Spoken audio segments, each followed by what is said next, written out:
ಗೀತಾ ಸಂಸಾರ ಸಂತೆಗೆ ಸ್ವಾಗತ. ಇಲ್ಲಿ ನೋಡ್ತೀರಾ, ಹಲ್ಲು ನೋಡಿದ್ರೆ ಎಷ್ಟು ಚೆನ್ನಾಗಿದೆ ಅಲ್ವಾ, ಎಷ್ಟು ನೀಟಾಗಿ, ಎಷ್ಟು ಫ್ರೆಶ್ ಆಗಿದೆ. ಈ ಥರ ಹಲ್ಲಿದ್ದರೆ ಅವ್ರ ಮುಖಕ್ಕೆ ಎಷ್ಟು ಅಂದವಾಗಿ ಕಾಣಿಸ್ತಾ ಇರುತ್ತೆ, ಅವ್ರ ನಕ್ಕರು ಕೂಡ ಅಷ್ಟು ಚೆನ್ನಾಗಿ ಕಾಣಿಸ್ತಾ ಇರುತ್ತೆ. ಇಷ್ಟು ಚೆನ್ನಾಗಿ ದೇವ್ರು ಕೊಟ್ಟಿರುವ ಹಲ್ಲನ್ನು ನಾವು ನಮ್ಮ ಸೋಮಾರಿತನದಿಂದ ಸರಿಯಾಗಿ ಬ್ರಷ್ ಮಾಡದೆ, ಅದಕ್ಕೆ ಕೇರ್ ತೊಗೊಳದೆ ನಾವು ಈ ಥರ ಹಳದಿ ಕಲರ್ ಹಲ್ಲನ್ನು ಮಾಡ್ಕೊತೀವಿ ನೋಡಿ. ಈ ಥರ ಎಲ್ಲ ಗಲೀಜೆಲ್ಲ ನಮ್ಮ ಹಲ್ಲು ಮೇಲೆ ಕೂರುತ್ತೆ, ಆಮೇಲೆ ಹಲ್ಲು ಹುಳುಕ ಆಗತ್ತೆ, ತುಂಬಾ ಪ್ರಾಬ್ಲಮ್ ಸ್ಟಾರ್ಟ್ ಆಗುತ್ತೆ. ಎಲ್ಲ ನಮ್ಮ ನೆಗ್ಲಿಜೆನ್ಸ್ನಿಂದ ಬರಬರುತ್ತಾ ನಾವು ಹಲ್ಲು ರಿಪೇರಿ ಮಾಡೋಕ್ಕಾಗೋದಿಲ್ಲ, ಆ ರೀತಿ ಆಗ್ಬಿಡುತ್ತೆ. ಸುಂದರವಾದ ಹಲ್ಲುಗಳನ್ನು ಯಾರು ತಾನೇ ಇಷ್ಟಪಡಲ್ಲ ಹೇಳಿ, ಎಲ್ಲರೂ ಇಷ್ಟಪಡ್ತಾರೆ.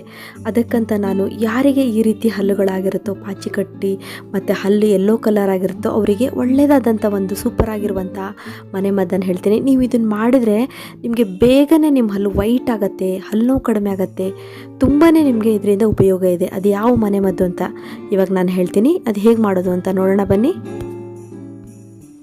ಅದಕ್ಕೂ ಮೊದಲು ಯಾರು ಇನ್ನೂ ನನ್ನ ಚಾನಲ್ನ ಸಬ್ಸ್ಕ್ರೈಬ್ ಮಾಡ್ಕೊಂಡಿಲ್ಲ, ಪ್ಲೀಸ್ ಇವಾಗಲೇ ನನ್ನ ಚಾನಲ್ನ ಸಬ್ಸ್ಕ್ರೈಬ್ ಮಾಡ್ಕೊಡಿ. ಪಕ್ಕದಲ್ಲಿರುವ ಬೆಲ್ ಐಕನನ್ನು ಪ್ರೆಸ್ ಮಾಡಿ, ಯಾಕಂದರೆ ನಾನು ರಿಲೀಸ್ ಮಾಡಿದ ವಿಡಿಯೋಗಳು ನಿಮಗೆ ಫಸ್ಟ್ ತಲುಪತ್ತೆ.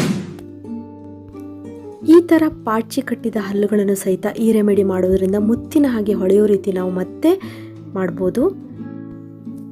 ಇವಾಗ ನಾನಿಲ್ಲಿ ಒಂದು ಚಿಕ್ಕ ಬೌಲ್ ತೊಗೊಂಡಿನಿ. ಇದಕ್ಕೆ ನೀವು ಡೈಲಿ ಯಾವ ಪೇಸ್ಟ್ ಯೂಸ್ ಮಾಡ್ತೀರೋ ಆ ಪೇಸ್ಟನ್ನು ಹಾಕ್ಕೊಳ್ಳಿ. ಯಾವುದಾದ್ರು ಪೇಸ್ಟು ನೀವು ಡೈಲಿ ಯೂಸ್ ಮಾಡುವಂಥ ಪೇಸ್ಟನ್ನು ಹಾಕ್ಕೊಳ್ಳಿ. ನೋಡಿ, ಇಷ್ಟು ಹಾಕ್ಕೊಳ್ಳಿ. ನಾವು ಡೈಲಿ 2 ಟೈಮ್ ಬ್ರಷ್ ಮಾಡೋದ್ರಿಂದ ಎಷ್ಟು ಉಪಯೋಗ ಇದೆ ಅಲ್ವಾ, ಹಾಗೆಯೇ ಪೇಸ್ಟು ಅಷ್ಟೇ ನಮಗೆ ವರ್ಕ್ ಆಗುತ್ತೆ. ನೆಕ್ಸ್ಟ್ ನಾವು ಇದ್ರ ಜೊತೆಗೆ ನಾವು ನಮ್ಮ ಮನೆಯಲ್ಲಿ ಉಪಯೋಗಿಸುವಂತಹ ಪದಾರ್ಥಗಳನ್ನು ಮಿಕ್ಸ್ ಮಾಡಿದ್ರೆ ನಮಗೆ ಡಬಲ್ ತ್ರಿಬಲ್ ಬೆನಿಫಿಟ್ ಸಿಗುತ್ತೆ. ಅವು ಯಾವುವು ಅಂತ ಈಗ ನಾನು ಹೇಳ್ತಾ ಹೋಗ್ತೀನಿ. ಫಸ್ಟು 1/4 ಸ್ಪೂನ್ ಉಪ್ಪನ್ನು ತೊಗೊತಾ ಇದ್ದೀನಿ ನೋಡಿ. ಬೇಕಾದರೆ ನೀವು ಒಂದು ಚಿಟಿಕೆ ಬೇಕಾದರೆ ತೊಗೋಬೋದು. 1/4 ಸ್ಪೂನ್ ಉಪ್ಪನ್ನು ತೊಗೊಳ್ಳಿ. ಉಪ್ಪು ನಮ್ಮ ಹಲ್ಲನ್ನು ವೈಟ್ ಆಗಿರುವಂತೆ ಮಾಡುತ್ತೆ. ನಮ್ಮ ಹಲ್ಲಿಗೆ ಒಂದು ರಕ್ಷಕವಚವಾಗಿ ಈ ಉಪ್ಪು ವರ್ಕ್ ಆಗುತ್ತೆ. ಅಂದರೆ ನಮ್ಮ ಹಲ್ಲಲ್ಲಿ ಕ್ಯಾವಿಟಿ ಆಗ್ತಾಯಿದ್ರೆ ಅದನ್ನು ಕಡಿಮೆ ಮಾಡುತ್ತೆ, ಮತ್ತು ಹಲ್ಲು ನೋವು ಬಂದರೆ ಬೇಗನೆ ಗುಣಮುಖ ಆಗುತ್ತೆ. ಅದ್ರ ಜೊತೆಗೆ ನಮ್ಮ ಬಾಯಲ್ಲಿ ಬ್ಯಾಕ್ಟೀರಿಯಾಗಳು ಉಂಟಾಗಿದ್ರು ಸಹಿತ ಅದನ್ನು ಈ ಉಪ್ಪು ಕಡಿಮೆ ಮಾಡುತ್ತೆ. ಇಲ್ಲಿ ನಾನು ಸಿಪ್ಪೆ ತೆಗೆದ 4 ಬೆಳ್ಳುಳ್ಳಿಯ ಎಸಳನ್ನು ತಗೊಂಡಿದ್ದೀನಿ. ಬೆಳ್ಳುಳ್ಳಿ ತುಂಬಾ ಒಳ್ಳೆಯದು. ಇದು ಆ್ಯಂಟಿ ಆಕ್ಸಿಡೆಂಟ್ ಮತ್ತು ಆ್ಯಂಟಿ ಇನ್ಫ್ಲಮೇಟರಿ ಗುಣವನ್ನು ಹೊಂದಿದೆ. ತುಂಬ ಜೋರಾಗಿ ಹಲ್ಲು ನೋವು ಬರ್ತಾ ಇದ್ರೆ, ತುಂಬ ಯಾತನೆ ಅನುಭವಿಸ್ತಾ ಇದ್ದರೆ ನೀವು ಬೆಳ್ಳುಳ್ಳಿಯ ಎಸಳನ್ನು ನೀವು ಬಾಯಲ್ಲಿ ಅಗದಿಟ್ಕೊಂಡ್ರೆ ಬೇಗ ಹಲ್ಲು ನೋವು ಕಡಿಮೆ ಆಗುತ್ತೆ. ಅದ್ರ ಜೊತೆಗೆ ಕೆಲವರಿಗೆ ಬ್ಯಾಕ್ಟೀರಿಯಲ್ ಇನ್ಫೆಕ್ಷನ್ ಆಗ್ತಾ ಇದ್ದರೆ ಹಲ್ಲಿನ ವಸಡುಗಳಲ್ಲಿ ಅದು ಕಡಿಮೆ ಆಗುತ್ತೆ. ಅದ್ರ ಜೊತೆಗೆ ಕ್ಯಾವಿಟಿ ಆಗ್ತಾ ಇದ್ದರೆ ಅದು ಕಡಿಮೆ ಆಗುತ್ತೆ. ತುಂಬ ಜನಕ್ಕೆ ಕ್ಯಾವಿಟಿ ಬೆಳೀತಾನೆ ಹೋಗುತ್ತೆ, ಅದು ಕಂಟ್ರೋಲಿಗೆ ಬರುತ್ತೆ. ಇವಾಗ ಈ ಬೆಳ್ಳುಳ್ಳಿ ಹೆಸರುಗಳನ್ನು ನಾವು ಈ ಥರ ಜಜ್ಕೋಬೇಕು. ನೈಸ್ ಪೇಸ್ಟಾಗಿ ನೋಡಿ, ಈ ಥರ ಜಜ್ಕೊಳ್ಳಿ. ಇದನ್ನು ಇದಕ್ಕೆ ಮಿಕ್ಸ್ ಮಾಡ್ಕೊಳ್ಳೋಣ.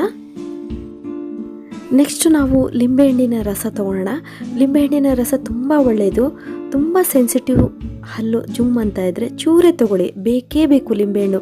ಲಿಂಬೆಹಣ್ಣು ಹಾಕೋದ್ರಿಂದನೇ ನಮ್ಮ ಹಲ್ಲುಗಳು, ಪಾಚಿ ಕಟ್ಟಿದ ಹಲ್ಲುಗಳು, ಮತ್ತು ಅದರಲ್ಲೂ ಮುಖ್ಯವಾಗಿ ಕೆಲವರಿಗೆ ತುಂಬಾ ದುರ್ವಾಸನೆ ಬರ್ತಾ ಇರುತ್ತೆ ಬಾಯಿಂದ, ಹಲ್ಲುಗಳ ಸಂಧಿಯಿಂದ ಬರೋದದು ವಾಸನೆ, ಅದೆಲ್ಲ ಕಂಟ್ರೋಲಿಗೆ ಬರುತ್ತೆ. ಇವಾಗ 1/4 ಚಮಚ ಅರಿಶಿನ ಪುಡಿ ತೊಗೊಳ್ಳೋಣ. ಅರಿಶಿನ ಪುಡಿ ಅಂತೂ ತುಂಬಾ ಒಳ್ಳೆಯದು. ಹಲ್ಲಿನ ಇನ್ಫೆಕ್ಷನ್ ಆಗಿದ್ದರೆ, ಹಲ್ಲು ನೋವು ಬರ್ತಾ ಇದ್ದರೆ ತುಂಬಾ ಒಳ್ಳೆಯದು. ಇನ್ನು ಅರಿಶಿನ ಪುಡಿದಂತೂ ಹೇಳೋದೇ ಬೇಡ. ಆ್ಯಂಟಿಸೆಪ್ಟಿಕ್, ಆ್ಯಂಟಿಬ್ಯಾಕ್ಟೀರಿಯಲ್ ಎಷ್ಟೊಂದು ಗುಣಗಳನ್ನು ಹೊಂದಿದೆ ಅರಿಶಿನ ಪುಡಿ. ಅಂದರೆ ಹಲ್ಲಿನ ವಸಡುಗಳಲ್ಲಿ ಇನ್ಫೆಕ್ಷನ್ ಆಗಿದ್ದರೆ ನೋಡಿ, ಈ ಥರ ಎಷ್ಟು ಕೊಳಕಾಗಿರುತ್ತಲ್ಲ ಹಲ್ಲು, ಅದೆಲ್ಲದನ್ನು ಕಡಿಮೆ ಮಾಡುತ್ತೆ, ಕಂಟ್ರೋಲ್ ಮಾಡುತ್ತೆ. ವಸಡುಗಳು, ಹಲ್ಲುಗಳು ತುಂಬ ಶೈನಿಂಗ್ ಆಗಿ ಹೊಳೆಯುವಂತೆ ಮಾಡುತ್ತೆ. ಇವಾಗ ಈ ಎಲ್ಲ ಇಂಗ್ರೀಡಿಯೆಂಟ್ಸನ್ನು ಚೆನ್ನಾಗಿ ಮಿಕ್ಸ್ ಮಾಡ್ಕೋಬೇಕು ನೋಡಿ, ಈ ಥರ. ಇವಾಗ ನೀವು ಯಾವ ಬ್ರಷ್ ಯೂಸ್ ಮಾಡ್ತೀರೋ ಡೈಲಿ ಆ ಬ್ರಷ್ ತೊಗೊಂಡ್ಬಿಟ್ಟು ಆ ಬ್ರಷ್ಷಿಗೆ ಈ ಪೇಸ್ಟನ್ನ ತಾಗಿಸ್ಕೊಬಿಟ್ಟು ನೀವು ಬ್ರಷ್ ಮಾಡ್ಕೋಬೇಕಾಗತ್ತೆ. ಫಸ್ಟ್ ಸಲ ನೀವು ಬ್ರಷ್ ಮಾಡಿದಾಗಲೇ ನಿಮ್ಗೆ ಗೊತ್ತಾಗುತ್ತೆ, ನಿಮಗೆ ಪಾಚಿ ಕಟ್ಟಿದರೆ ಅದು ಲೈಟ್ ಆಗ್ತಾ ಬರುತ್ತೆ, ಮತ್ತು ನಿಮಗೆ ಹಲ್ಲಲ್ಲಿ ಪೈನ್ ಇದ್ದರೆ, ಸ್ಮೆಲ್ ಇದ್ದರೆ ಅದೆಲ್ಲ ಕಡಿಮೆ ಆಗಿಬಿಟ್ಟಿರುತ್ತೆ. ಸ್ಟಾರ್ಟಿಂಗಲ್ಲೇ ನೀವು 3 ಡೇಸ್ ಇದನ್ನು ಕಂಟಿನ್ಯೂ ಆಗಿ ಮಾಡಿ. ನೀವು ವಾರದಲ್ಲಿ 3 ದಿವಸ ಈ ಥರ ಪೇಸ್ಟ್ ಮಾಡ್ಕೊಂಡು ಬ್ರಷ್ ಮಾಡಿ. ಉಳಿದ ದಿವಸ ನಾರ್ಮಲ್ ಆಗಿ ನೀವು ಯಾವುದು ಯೂಸ್ ಮಾಡ್ತೀರೋ ಅದೇ ಪೇಸ್ಟನ್ನು ಯೂಸ್ ಮಾಡಿ ಬ್ರಷ್ ಮಾಡಿ. ಹಿಂಗೆ ಮಾಡ್ತಾ ಬಂದ್ರಿ ಅಂದರೆ ನಿಮಗೆ 1 ಮಂತಲ್ಲೇ ಗೊತ್ತಾಗುತ್ತೆ ಎಷ್ಟು ಚೆನ್ನಾಗಿ ನಿಮ್ಮ ಹಲ್ಲು ಶೈನಿಂಗ್ ಆಗಿರುತ್ತೆ. ನಿಮ್ಮ ಹಲ್ಲು ಹೌದೋ ಅಲ್ಲ ಅನ್ನೋ ರೀತಿ ನಿಮಗೆ ಗೆಸ್ ಮಾಡೋಕ್ಕಾಗೋದಿಲ್ಲ, ಅಷ್ಟು ತುಂಬಾ ಚೆನ್ನಾಗಾಗತ್ತೆ. ಇದರಿಂದ ನಿಮಗೆ ಯಾವುದೇ ಸೈಡ್ ಎಫೆಕ್ಟ್ ಇಲ್ಲ, ನಿಮ್ಗೆ ಇದರಿಂದ ತುಂಬಾ ಬೆನಿಫಿಟ್ ಆಗುತ್ತೆ. ಈ ಈ ರೀತಿ ಹಳದಿಯಾದಂಥ ಹಲ್ಲುಗಳು ಸಹಿತ ಇಷ್ಟು ವೈಟಾಗಿ ಹೊಳೆಯೋಕ್ಕೆ ಸ್ಟಾರ್ಟ್ ಆಗುತ್ತೆ. ನೋಡಿದ್ರಲ್ಲ ಫ್ರೆಂಡ್ಸ್, ಎಷ್ಟು ಒಳ್ಳೆ ಟಿಪ್ಸನ್ನು ನಿಮಗೆ ಹೇಳಿದ್ದೀನಿ ನಾನು. ಹಾಗಾದರೆ ಒಂದು ಲೈಕ್ ಕೊಡ್ತೀರಾ ತಾನೇ?